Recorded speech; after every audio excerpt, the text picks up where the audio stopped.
A Nightmare on Elm Street, the JFK assassination. Yes, you've heard me correctly. If you're not familiar with the JFK assassination, I don't know where you've been, but it happened on Elm Street. Freddy Krueger and JFK share some of the same initials, at least the FK part. Fitzgerald Kennedy and Freddy Krueger. Now we have to go back to really see what the heart and what really is going on in this world. And it started with Malcolm X and Martin Luther King. If you see, they was put against each other. And as long as they was against each other, everything was okay. They made sure they both, at the time when blacks were still being hung, they both had TV time, and they both had different followers, and they both had people at each other's throats. You know, we was just in a big mess. Some of us was going with Malcolm X, some of us was going with MLK, and it's what they did with this whole other situation with JFK too. They learned how to play people against each other like they did Elijah Muhammad and Malcolm X. But had these guys had on the whole armor of God, it wouldn't have been able to happen to them. Now, once these two men decided to come together, as you see them there, smiling, surrounded by police, surrounded by devils. As you see them there, they came together. And that's one thing they could not have. They cannot have unity.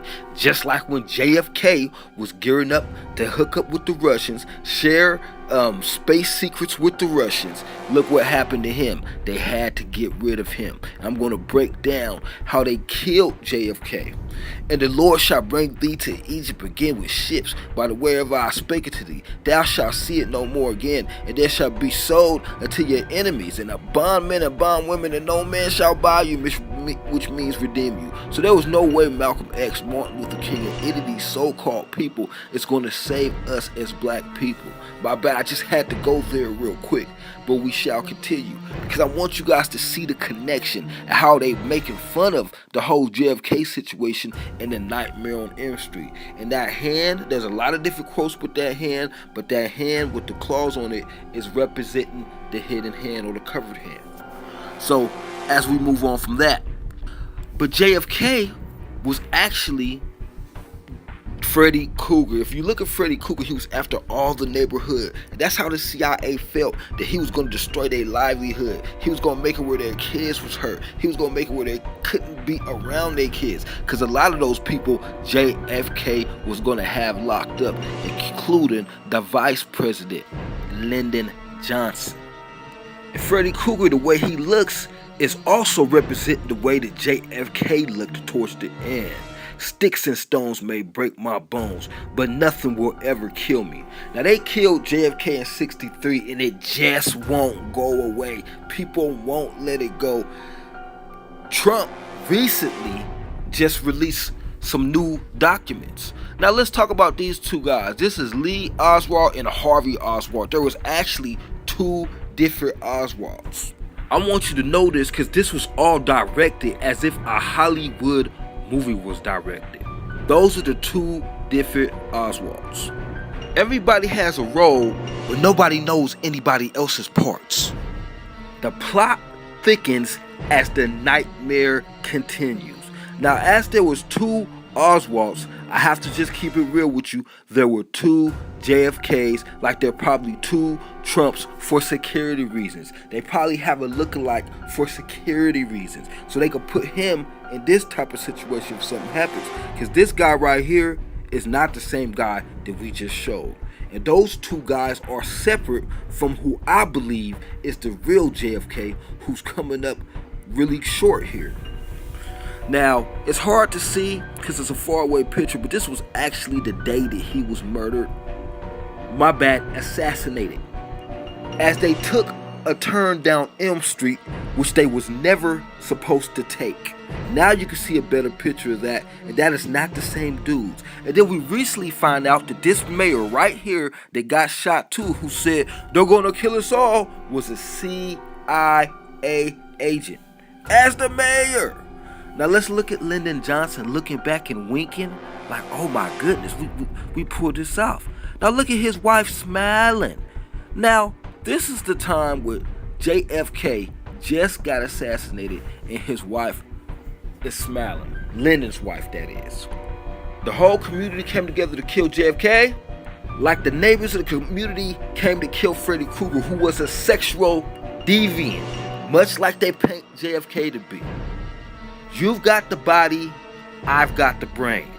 Now this is a real deep statement. This is one of Freddy Krueger's most popular quotes. And we're going to, you know that JFK's brain was taken out. I need you, Jesse.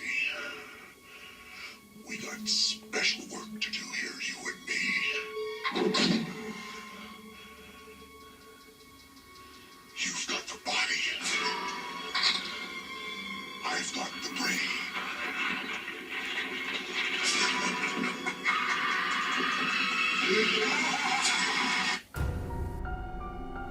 Words can't even describe. You've got the body, I've got the brain. Now it's crazy, Jesse the body, when he was talking to a person named Jesse, did extensive research on this, and JFK had his brains blown out.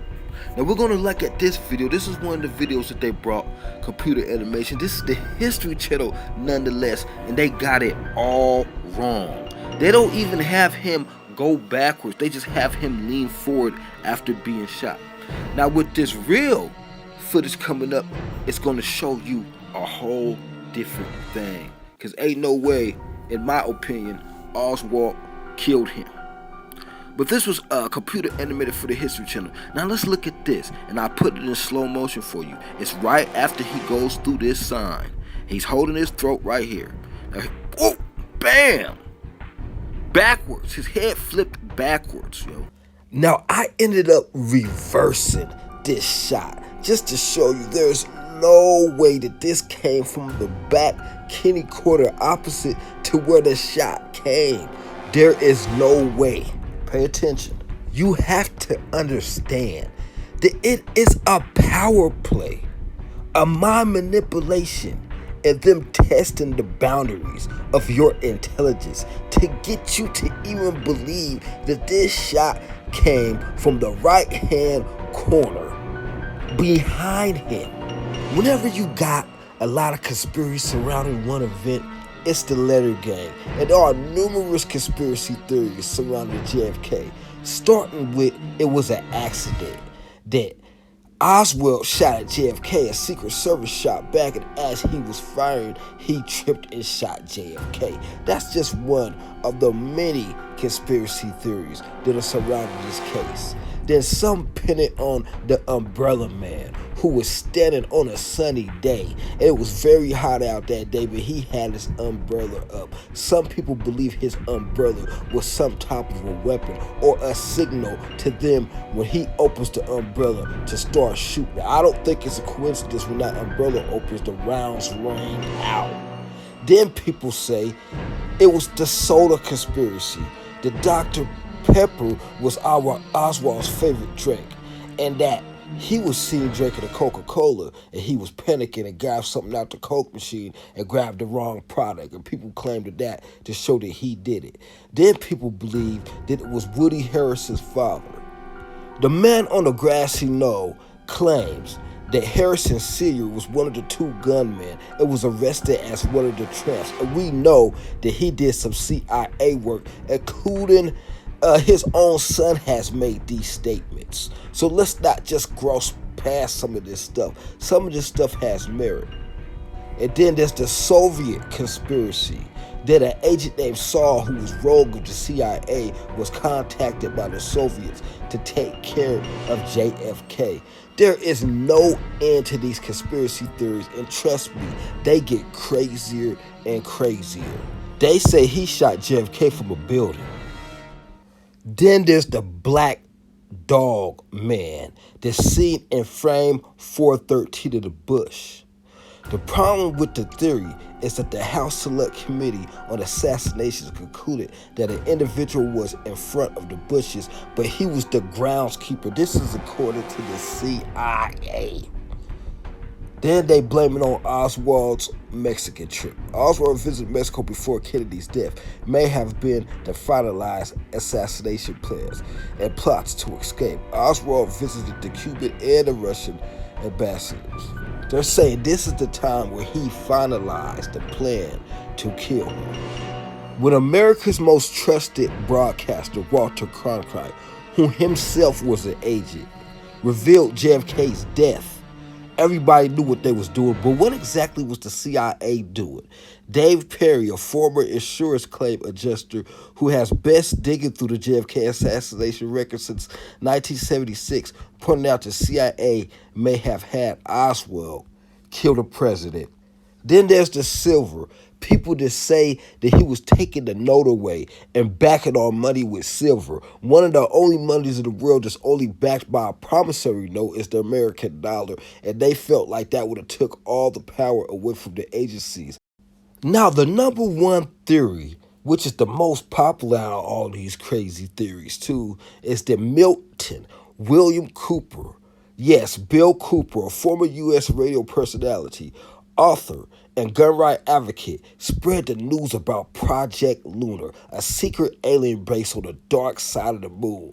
Furthermore, he promoted the conspiracy theory that JFK was assassinated by a pressure device that aliens supplied to the driver of the presidential limo because JFK was about to expose Washington's alien collusion.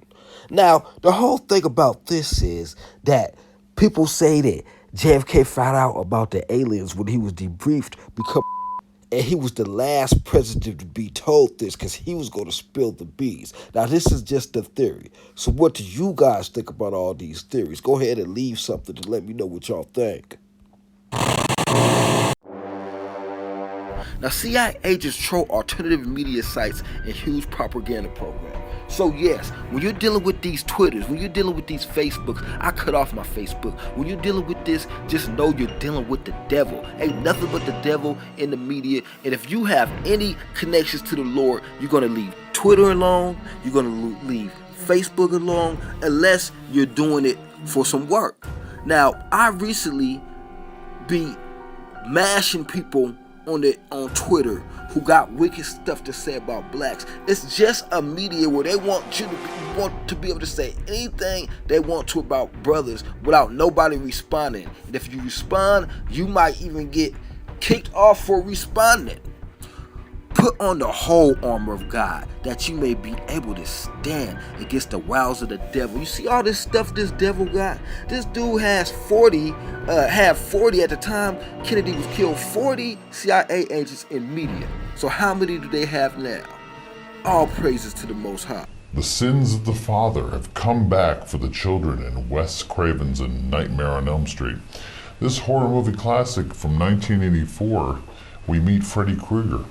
In life, a serial killer and child molester, but in death, something far more supernatural. Killed by the parents of a generation earlier, Freddy now tortures and kills the children of Springfield in their dreams. No one is safe in a film that is clearly a metaphor for the assassination of John F. Kennedy and the permanent effect it wrought on generations that followed. On November 22, 1963, President Kennedy's motorcade made that fateful turn onto the real-life Elm Street in Dallas, Texas. This is where the true Nightmare on Elm Street occurred. The nightmare that would shape the dreams of anyone born into its filthy, smoke-filled aftermath. They killed President Kennedy. They bathed his beautiful wife in his blood and his brains, and then told us all that one crazy asshole with a rifle shot him because, well, I guess we'll never know because they fucking killed him too. Don't think about it, they told us. Here's your answer. Go back to your shopping and your antidepressants.